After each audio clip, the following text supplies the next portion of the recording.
Hello, everybody. Welcome to our first episode of the Purple Corner, which is a rebrand of all our digital communities.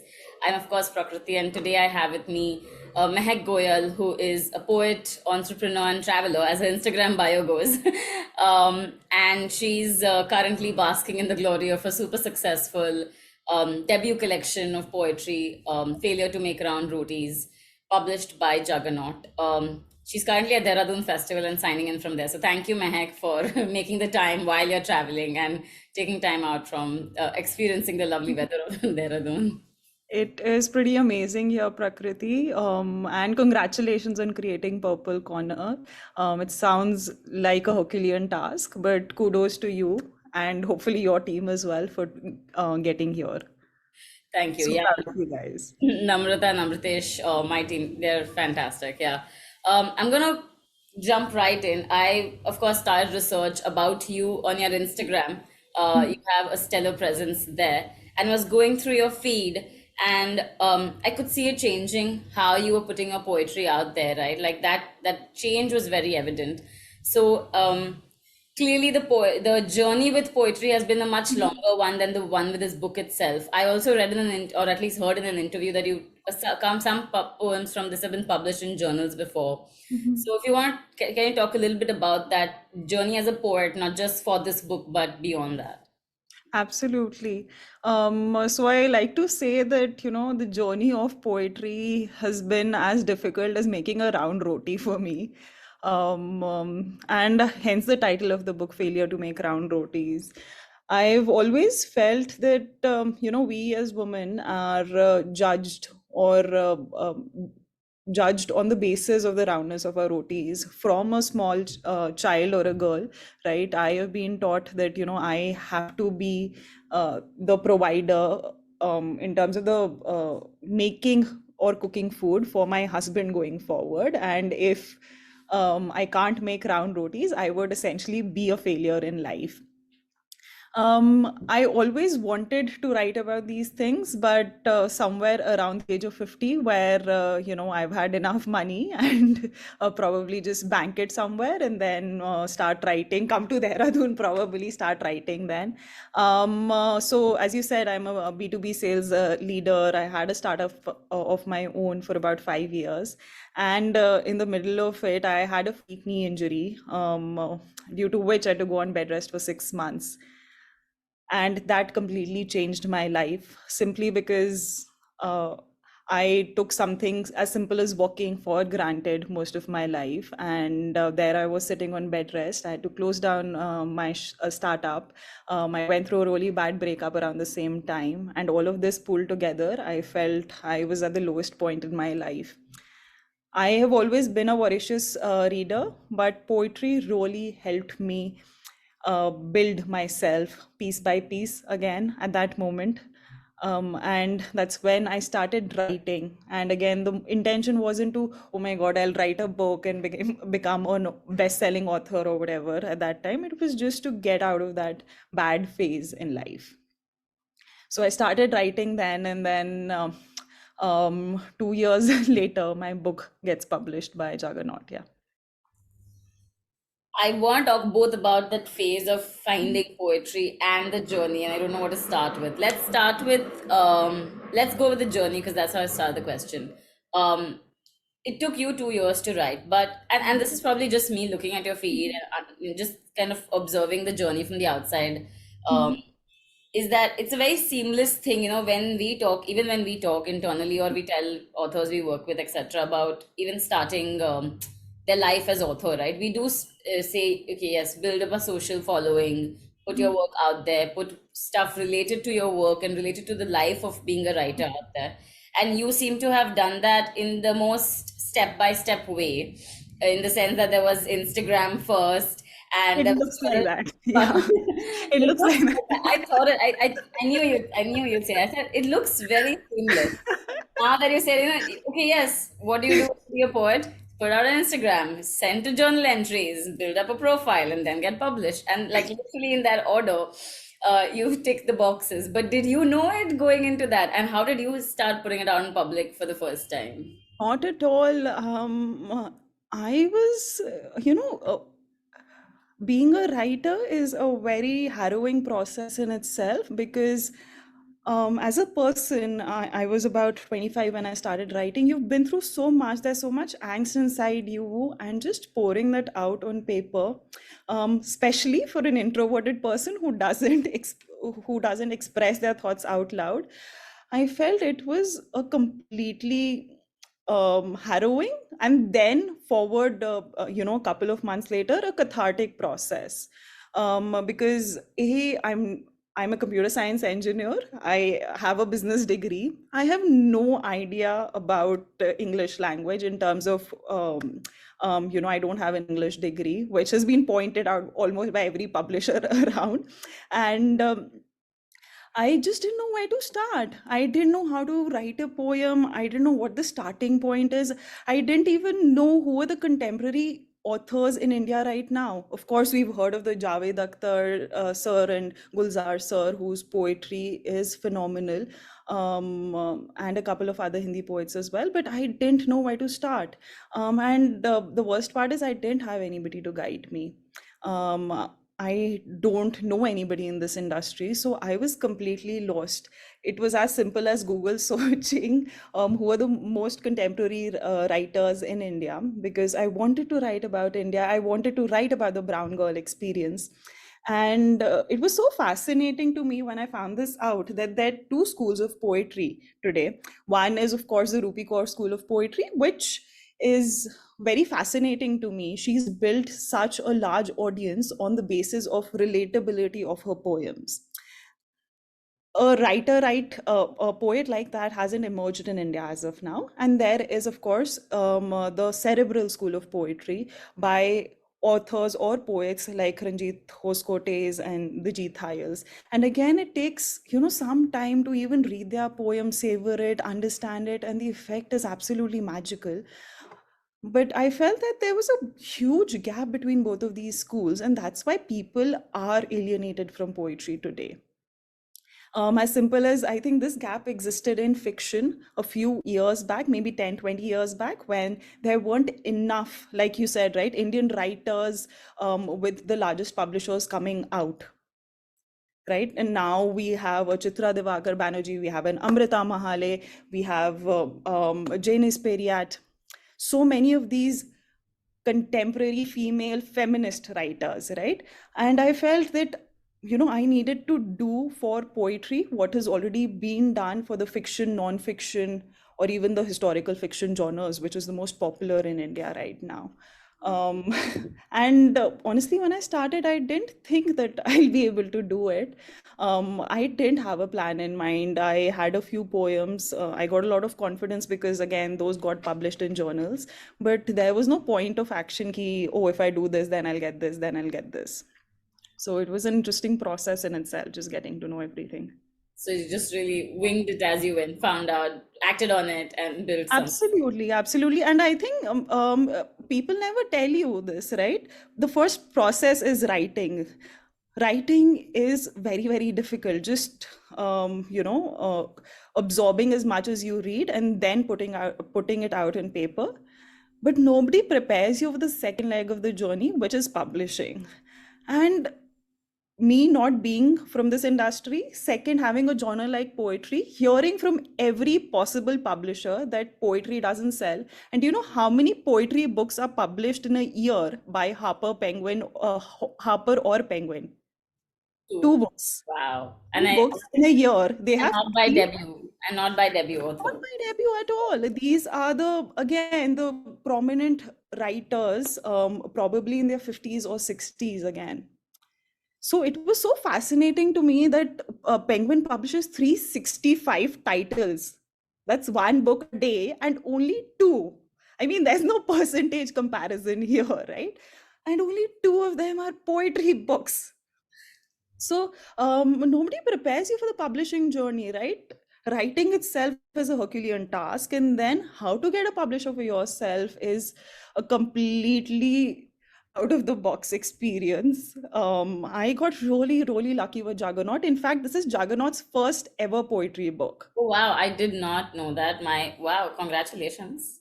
And then the third path is the marketing path. And since I've had businesses before, I am not alien to this path. But imagine marketing a 300 or 400 rupees book to at least 5,000, 10,000 people. That's a completely different task than anything else I've done before this. So being a writer today is not enough. You need to get a traditional publisher. You need to market your book to make it sell well. So all of these three things need to be combined. And You I didn't feel think of self-publishing? I mean, I just like that may have been a, was that a choice in your head or? not really. I always thought that, I never wrote this book for it to get published, honestly. I always wrote this book to probably as a self cathartic experience, and just sharing the experience that I've gone through from childhood to womanhood, as a brown girl.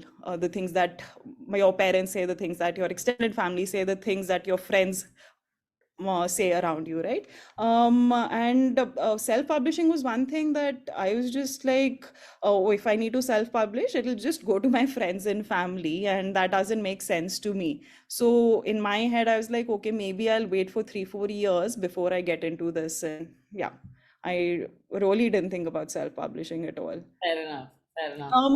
Also, I think I was naive, and I thought that I could get a contract with the bigger players. I did not know how this industry works, honestly. Which clearly is a good thing sometimes, because otherwise you're so overwhelmed by the odds stacked against you that you just don't try enough, or you're just, it's easy to be demotivated. Two, again, several questions that I have, but two things immediately. One is to stick with the same piece of work for 4 years, first in its writing phase, then in its editing phase. I mean, it's, I think, the Absolutely, myth that absolutely. poetry is unedited. Um, so, It so I think that's a myth that needs to be absolutely clarified, Prakriti, because I've heard this from so many editors that poetry is subjective, and it doesn't need to be edited. But I felt there were leaps and bounds of difference between the first copy or the first draft that I had written, and between the second draft, which was edited by an editor based in UK. And I was just so impressed. Within 2 months, it had gone from a normal first time poetry book to a really good book, I want to say. And I specifically searched for editors who actually said, I will help you get to the level that you want with your poetry, and I will not be scared or to express my honest opinion about it. So let's say if a word needs change, if a line break needs change, she was very upfront about it, and that's what helps. So you need a very, very good editor for poetry. yeah, Who- I mean, absolutely right. Like, Sorry to cut you off. no, Sorry. no, I wanted you to just talk about that. I was going to get to it. Um, so that's stage two. Then the whole figuring out publishing industry, figuring out marketing. Even though you have experience marketing a book, each product has its own kind of challenge of marketing. Like, does not self-doubt creep in? Oh my God, it's been 4 years and it's just not being shipped. Did you have to go through that kind of, those challenges of just sticking with a project for 4 years, Every especially you've been in business, so shipping, like just getting a product out is so wired into probably a psyche of a business person. So if I just want to hear about that. I think more as women, we're either having self-doubt in us that, we can definitely not do this, or it's an imposter syndrome. Oh, I don't deserve this. And the imposter syndrome creeps in even today for me, right? I am at the Dehradun Lit Fest. I'm like, do I even deserve to be here as a first-time writer, poet? Who is published and whose poems are being appreciated. But, I think there's no stop to this whole process of imposter or self doubt. But coming back to the publishing journey, it was, if I could just take 2 minutes to explain how this happened, right? So the first task was I Googled since I'm not from this industry, top five publishers in India. I already knew their names and followed their general submission forms, etc. Right? And I was like, okay, let's wait 6 months. If we hear from that, okay. And this is the time when I was already working as a sales director for one of the startups that I'd joined. And this was full time, 12 hours a day work. So I used to do this on the weekends. And I waited for a month, 2 months, 3 months, wrote to them back. Surprise, surprise, there's no reply from any of them. After that, I said, how do I stand out? So I curated this list, I kid you not, of 300 commissioning editors and literary agents in India from scratch. Just There are 300. Everybody, there are 300, 300. If you think 300. you exhausted a list, I don't think that's true. I kept on just researching, and I didn't realize I'm so good at that. And every day I used to find another person to reach out to. Like if you go on a LinkedIn, and the worst part is I didn't even know what a commissioning editor was at that time. Like I used to literally Google what a commissioning editor is. Should I mail him? Should I mail him or her or the CEO of the company? How does this work? Right? So I curated that list. And the worst part is, even if you search on LinkedIn, right? There is no way you can find out if they are a commissioning editor, if they're a publisher, if they're a copy editor, Yeah, a because lot of them don't they mention it. Yeah. exactly. So it was just so much of research, reading all their bios, then going into their profile, seeing what they've done, if they've pitched any books, if they've selected any poetry books, etc. So I harassed all of these people on mail, Instagram, LinkedIn, wherever I could find them. And surprise, surprise again, 90% of the people did not reply. This is over a period of 6 months, right? And the 10% that replied nicely said that A, poetry doesn't sell, B, you do not have an English honors degree, hence we can't do this for you. And that is a big That I am surprised by. I think it's a big criteria, right? How do they have faith in a book written by a computer science engineer, by a first time poet who's a computer science engineer who doesn't have any idea about how to write poetry? Where did she learn from? Where did she get her, tricks of the trade or whatever? And the third was my favorite. I think you should have at least X number of followers on Instagram for your book to be printed.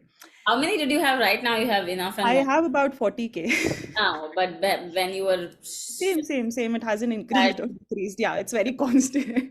fair enough.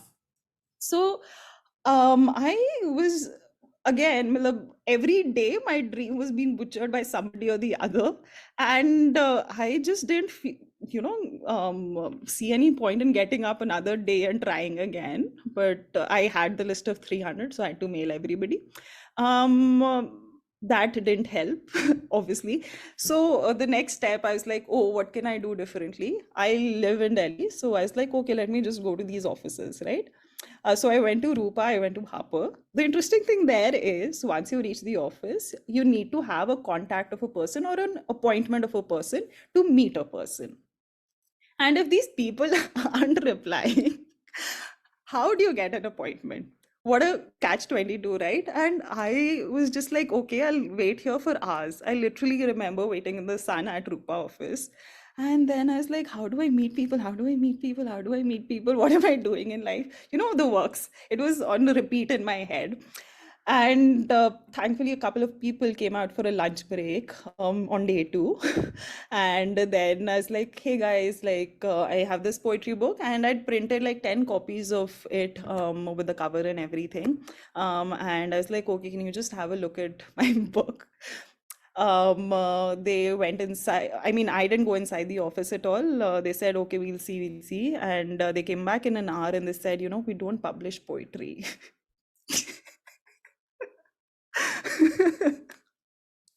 This is just like amazing stories for me, by the way. But this is a good learning process as well. So the same thing happened, a different kind of a thing happened at Harper. I met a couple of really nice guys there who were interested in publishing poetry. They loved the title of my book, Failure to Make Round Rotis. And they said, we don't mind doing this, but maybe, their list is full for at least a couple of years, but that comes from the fact there are only two books printed. That's when I got to know that.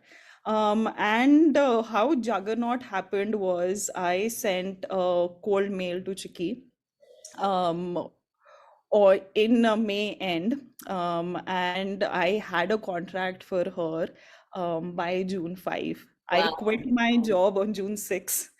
You've I had, spoken about that, and we'll get to that towards the end sorry, as sorry. well. But wow. And to keep your faith through it all. I think looking back now, it seems easier, but I felt every day was a crisis situation for me, and I felt that I think the only thing that kept me going is this one thing that my mom used to say, that it doesn't matter if you get five rejections, 100 rejections, 1,000 rejections, you just need that one publisher in life. That's it, as simple as that. So that was the only thing that kept me going, and my family was very supportive, at least for the last 6 months. Yeah, so it's been This is kind what of you crazy. described as typically a montage in a movie where you get everything of it. Showing up, it doesn't like books or regardless of what, but showing up at an office, trying to get in, it happens in a time lapse when when you shoot it or when you talk about it, but clearly it's been a week on process. Through even our chat, and I've read up a little bit about, seen some of your other interviews. You've spoken a lot about the brown girl experience, which is of course the theme and the kind of underlying story of the poems. Mhm. I get it. Every poem is relatable. I'm a 90s brown girl Mhm. with pretty much the same expectations and kind of social constraints and rules that you're expected to grow up and abide by. And each of us kind of tackle it differently. Uh, as you know, as I was reading not just the poems, but also like about them, about your journey with them, it almost felt to me that writing is a way of reclaiming, writing or expressing it is a way of reclaiming that agency, that validating this experience, right? And I know you've done research, but just writing it is so much about claiming that, hey, this is what happens to me, this is what I think, this is what I feel, and this is why it's unfair or uncool or cool and fair, right? Whatever side of the story. Um, uh, Several parts to this, right? One is, does that help open dialogue with family also, or with people, or this in kind of the systems and institutions, or the units where you feel like that? Does it help open up dialogue? I think it was a very difficult conversation when I had with my parents, and to say family, when I actually thought I want to take up writing seriously. I mean, there was a point where I was just doing it as a hobby, even if I was spending a lot of time in it, right? And I come from an entrepreneurial family, and this was just, I felt not acceptable, because I don't know if there's money in this industry, and my parents have always taught me to be financially and emotionally independent. So it was confusing to me as for at first, on how to navigate this, and that's why. As I was finishing writing the book, I immediately went to the startup world, and start that earning process again for myself. Um, so it wasn't easy. I mean, I think even till the last 6 months, right? They've been absolutely supportive. But even me walking through the journey of going to a publisher, etc., etc., they just used to say, "You're at a good job. You're at a good place. Why do you even need to hustle this much for something else? You might as well hustle for a job that pays you 30% or whatever more, right?" So it wasn't easy. And what kept me going in these few years, or in these couple of years, is that every week or other I used to hear back from a girl, and I used to share only extracts or excerpts of my poems on Instagram, and they just used to reply as simple as, "This has happened to me and I have gone through this." um, and the worst part was like, we as 90 kids, right, we have walked through this journey, and I just felt that maybe people who are in college or 18 years old, or maybe 20 years old today, have a better sense, or more agency as a person than we had at that time. Yeah. And it was so surprising to me that they don't. And it was heartbreaking as well, because I felt that, oh, we're stuck in the same loop again and again, and there's nobody to show the way. So, recently, even I remember there was this person who came up to me and she said, ma'am, your poems really hit home, because my parents want me to get married as soon as I graduate. And she's a 21-year-old who graduates at 22, and they've already found a guy for me, arranged marriage route. And ma'am, I don't want to do it, but reading your book, I'm getting so much clarity, and I want to fight. And the point is that, we all have that good girl symptom, where we want to be perceived and appreciated as a good girl, that, oh, we listen everything our parents say, we're not a rebel. Our parents or our husband going forward will ensure our happiness. And honestly, all of these teachings need to change. We need to change the narrative somewhere. And just the fact that I'm very close or passionate about this project has kept me going, I guess. But and have friends, like have family read it? Have you have reactions from them about stuff? Has that created some sort of like, what are you writing about? Interesting point. They Most of the people read it after it came out with Juggernaut, and Like social validation there. after it came out with Juggernaut, and then they said, I never thought that you were such a deep thinker and all that. And the surprising part is that we've all seen this happen to our friends, our relatives. But I mean, I'm sure that poets before me, poets after me will keep, and even in fiction or non-fiction, people will keep talking about this, right?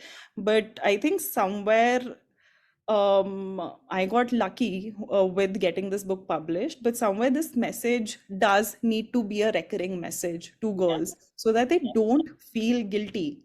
I Yeah. think we feel guilty for the smallest of things, right? For no reason at all. Like, oh my God, I said no to my parents today for this thing. I am the worst daughter ever. Like, we literally spiral down so easily. Like, it's a cakewalk for us. No, and the thing you said about that message having to be repeated across platforms, across medium, across whatever everyone's consuming, right? Like it has to be persistent because it's so easy to forget. It is. Like one day you feel like you okay made some progress, and the next day you're back two steps. So I really like that you mentioned that.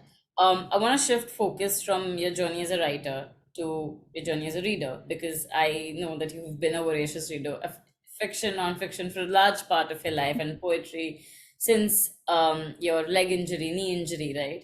Um, Mhm. so if you want to talk about some of the, we could go backwards, some of the poets Absolutely. you read during the time, and then the authors, or from childhood to later, some of the authors of novels who inspired you, and then poets whose poetry helped you through that difficult period of your life. Let's talk about that. Absolutely. So interestingly, right, 2 years before all of this happened, the leg injury, I watched a TED talk, which is a very interesting talk, and I'm sure you might have seen it. In that, the girl is saying basically that all of us today are reading only literature printed in US and UK. And I was mind blown. I literally, so I have this really big bookshelf at home, and that has about 400, 500 books, as I mean, the ones I could buy after college when I had enough money. Um, but the point was that I was so mind blown by that, and I said, okay, all of this is UK, US. I need to read the world and see what is happening, in the world instead of just reading the bestsellers, the New York bestsellers or the whatever bestsellers then. And it made me find such terrific authors, from a Chimamanda Ngozi Adichie to one of the favorite books I've read till now. That's called Infidel by Ayan Ali.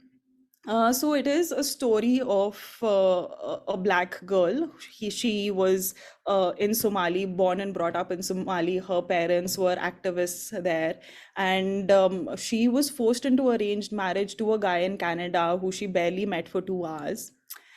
And she is being shipped to, literally shipped to Canada, and she stops in Netherlands, claims asylum there, starts her own journey there, completely tells her to be husband to go away while she is seeking asylum there, and becomes a member of parliament Wow. in Amsterdam. Oh my God. I was like, so this was so inspiring for me that, she didn't understand Dutch. She had very little access to English while she was growing up. So for her to do something from this to reach to the stars, I was just mind blown by the kind of I have goosebumps. journey. Yeah. People can't see No, it, but I have goosebumps just listening to this story. I'm gonna send you a copy of the book I, immediately after I this. will, yeah, we put, definitely. I want to read it like right away. So that is my favorite book of all time, and the other poets is obviously Tishani Doshi's, Arundhati Subramaniam, Kamla Das. I love all of their poems and their work, but I also wanted to reach out to a lot of contemporary writing, somebody in my age group. So I'm a huge fan of Fatima Asghar. It's one of the best covers that I've seen. She writes very relatable, powerful poems, and her book is called "If They Come for Us: A Feminist Poetry." She has her books have received like critical acclaim around the world. Yeah, That is, I mean, literally the idea of P3 began with we only read UK US, and that is so. And I've said this in an interview before that I really wish we could talk about all literatures yes, from outside of the Anglophone countries, but there's only so much time and resources, right? So I have to start with India, which is like 24 worlds in themselves. But some of the African literature, some of my favorite authors and stories have come from Africa. So I completely agree with you. These stories like move and inspire you in ways that I think the West, it's because I think the cultural makeup is different. So the global South really feels united in its storytelling. So that's fantastic. So many recommendations people have got in these four things. The infidel, like I'm still thinking about it because I was, when you were saying it, I was like, we think we struggle, and then we see something like that, and people like achieve that much more, and you feel how complacent or cocooned you are in that urban life of fair relative privilege, both in terms of absolutely, rights absolutely. and resources, um, and language clearly. Uh, Absolutely. I think the funniest thing that I say on a day-to-day basis is, oh, I didn't have as much access to books as I wanted when I was growing up. And I know, I mean, even the amount of books I had access to, maybe it was one book a year. And even that would have been a super privilege to somebody else right. around, most of the people around the globe, right? And like So it is fascinating, it and how we just take it for granted most of the time. we really do. Sorry. I hadn't thought of it. No, I'm just a little in that's like I hadn't thought how much we take for granted. Well, even I feel the same. That I had a little more access to books. A lot of friends and family around me read, so I would borrow. I would borrow and beg, borrow, steal very literally because there was one time when I was sneaking the Harry Potter last book from my brother's friend. I was like, listen, I want to read it first. I want to read it first. And we didn't have the money to buy, or even, maybe money we could have had, but we didn't have the intent to spend money on the book. That I'm very sure Agreed, agreed. of. Absolutely, yaar. And one of the things is that, I mean, even if we come from 90s background where fortunately I feel that we grew up with the fact that we didn't care about how we made friends. This generation is very different from ours. We didn't have access to that much internet, I want to say. We didn't have access to iPhones. We didn't make friends on the basis of, oh, this guy has an iPhone, or Matlab, we were so in our own world, make believe games, etc., that we didn't have access to all of this. And I feel that that cocooned childhood, in a way, kind of really helped us grow and made us a lot more resilient. Probably, I don't know. We'll find out as as Gen Z grows up. We'll find out. But so this is writing the full-time thing you're doing now, or are you continuing Absolutely, your absolutely. creative So I job? quit. Yeah, I quit my job as soon as I got a contract from Juggernaut, and yeah, the second book is in the works. Fingers crossed, should be out next year. All the very best for that. We hope we can collaborate more closely as Absolutely. through that book is out. Do you have one of the books around you? One a copy of your book around you? I so I'm going to recite this one. It's called What Was Said When He Fell in Love.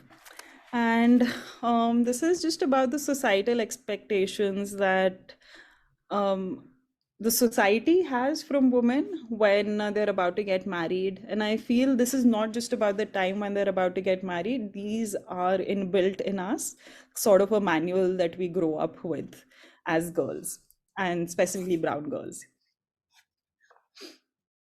She can't even cook okra. What are you gonna eat? Oh my god. She drinks tequila? Look at her gulping one shot after the other. Why is this guy hugging her on Facebook? Short skirts, hot pants, that's all she's wearing. Does she even own a sari? There she goes again. Beta, I'm telling you, she likes her job more than you. You're innocent. I have seen the world. Your love won't last. Your promises won't be kept. You've had your fun now. I only care about you and your happiness. I will choose someone for you. That's it. So there are two poems to this. There is what was said when he fell in love, and there is what was said when she fell in love. About the different expectations, how the guy is expected to be the breadwinner of the family, and how the girl is supposed to be the caregiver of the family. And I don't know, things haven't changed as fast as we want them to, I feel sometimes. They really aren't. They haven't. And at least for me, I thought, okay, when you grow up, people will grow up. Uh, When did that bubble burst, Prakriti? When I returned from Chicago, because so I was in Oh Chicago God. for 2 years Oh my God, can't through the even imagine. pandemic. So you kind of discover yourself, and you unlearn things. And I complain about this. I'm like, so much of my life is just unlearning. Matlab, kash, we learned the right things. So sometimes a lot of my colleagues, sister companies, are run by 21-year-olds, and Anshika and Chandni, anyone who knows me will know them in like 10 minutes of knowing me. And I tell them, like, y'all don't have to waste your years unlearning, because y'all did not have to deal with as fairly So more, much conditioning. so much Absolutely. conditioning. So we talk about that, but yeah, that bubble burst in 2021. Like, no, I grew up, I changed, I understood that, maybe things I knew were not. I thought I knew things, but I didn't. But people haven't around me. So a huge reverse culture shock, and like, wow, I didn't know I would be shook by my own country and the people I've spent most of my time with. But you've been born and brought up in India, or was Very that much, very much. I only went to US for 2 years for my higher studies. okay? Um, but But that's a big shock in itself. I it really is. Yeah. Not the going, the returning. I think Absolutely, that's absolutely. fine, And because yeah. we've grown up with US, UK literature. I think that feels as much familiar, if not at home, but there is a fair sense of familiarity with values and things like that. Um, our generation has had that kind of American influence enough to be like, huh, we know what happens, or at least we won't be shocked by, oh my God, what happens in America, but a little bit what happens back home in parts of the country we've just been like, we've blinded ourselves to or lived in denial about. So yeah, but it's not about me, it's about you today. No, but it's so fascinating, right? Because I went through the same journey. It was such a culture shock not going to UK for studies, but just coming back. Because for that 1 year I was in UK, there was no male gaze. And coming back to it, and I felt, oh my God, how did I not notice it? For the first whatever years of my life, I've stayed in India. Then why is it so, like it was just a I can't call it a surreal experience because I wanted to have negative connotations, but I was just like, I don't know, like I feel out of my body and everything, and like I Like, completely agree with the smaller things, right? People there are more, I want to say, feminist. They've adapted to the wave, etc. But here yeah, it's I think they just have that much more time with the social movement itself. I'm sure they, the America and Britain in early 20th century were as resistant to it. But I as think that leap has been much bigger for much. us. They've had like two generations to get used to certain ideas, and all kinds of social ideas when they're different will, combat resistance, come across resistance, which is this life cycle of any kind of change. But I just think that the 90s had to leapfrog from being completely like taking it for granted that life is supposed to be this for a girl at Mhm. 5 years of age, and then you become 15 and you're like, nope, that's like 10 years you've gone through what 50 years they've had 50 years to go through.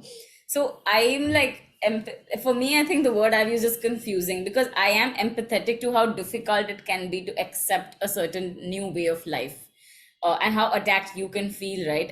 If I was an older person, with a very like, okay, women have to be in the kitchen, I would feel very attacked, because all of my life I've believed one thing, and then suddenly some child comes, or some group of children or young people come and say that's not what it is. The defensiveness will act up. It's human instinct, but so it's very confusing. Like now I get both sides. Like, how do I navigate when I understand both these things? So I get it. But I was, I had a last query, not so much a question, is do you ever think of starting your own startup? But then I thought books are pretty much like startups because you're doing everything by yourself. Absolutely, couldn't agree more. I feel the whole journey, like I told you, right? I thought, अब easy हो जाएगा, अब easy हो जाएगा, अब like I'll not feel like an imposter anymore. अब it'll be 3 months to my book, and everything will chill down, etc. So we're now, fortunately, fingers crossed, gearing up for a reprint. And that's a harrowing process in itself because, like, oh, we have to get quotes, oh, we have to change the cover, we have to do 10,000 different things, and like, how do we sell more books and everything? So it's a continuous process that has taught me a lot in life, and I think I'm also learning patience in this industry. So I don't think I've ever been this patient before in my life. In my own startup I used to be like, nay, I want this now, I want this now, I want this now. But here I don't have control over most things because it is being published by a publisher, right? So it's so fascinating to see everything work together. Even participating in the lit fest, right? Some events start late, etc. So everything is moving in some sort of a slow motion for me, where I am trying to enjoy as much as possible because you can only have a first book once. That is, well, a great closing thought. You can only have a first book once. And like, just you breaking that myth, or at least your book doing so well, and probably encouraging other poets to really give it your all, is so amazing. Because I'm pretty sure I would have never thought of writing poetry. I'm like, huh, poetry is not going to sell. I will not hustle for it. But I think that this is very inspiring, a very real story of how things can move if you really want them to. And there is space for all kinds of creative voices. Thank you, Mehak. All the very best with many reprints of this book, hopefully, and of your next one. We look forward to it. Thank you so much. Thank you, Prakriti. Thank you so much for having me.